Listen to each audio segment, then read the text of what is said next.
Purya-buya gintaw. Kiniday nga video, nag-sit up ko na niya pasol kay nakagad na ako si Kirby nga mamasol na mo sa Lidway. Wala siguro gipasyo mo sa inyang uyab gabi mo nang gilaay nakagad pa masol. Ako sad kay gilaay na pud. Ya, dugan na ko pamasol mo excited ko. Unang kadali ko og sit up. Panahon na sa naho nga kusog uwan nga be baha gyud ni magawas yung mga tilapia ni. Pag-abot mo sa Lidway, diretso dayon mi sa fishing spot. Latag rin sumi sa among pasol. Shout out ko ni Joseph Lara Utip.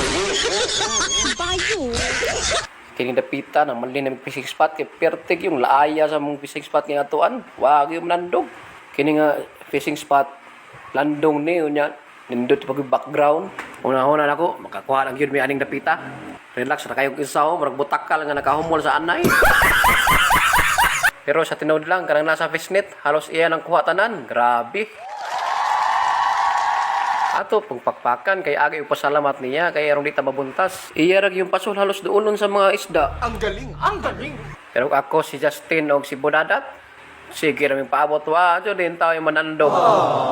Una man gani magpuha perti pong gamaya, mura pa mga dikir. Anga oy, yarain tarim na ning katawan. Kini pagpamasol trading sa ni makalingaw, labi na og daghay manandog. Samaan ni nakakuha na sad siya. Iya juror nga adlaw, buhay na sud siya. Isa po sa nakamalas na mo kay iyang mali-malihan man ang tubig. Mangin mo siya makakuha tag tamban tuloy.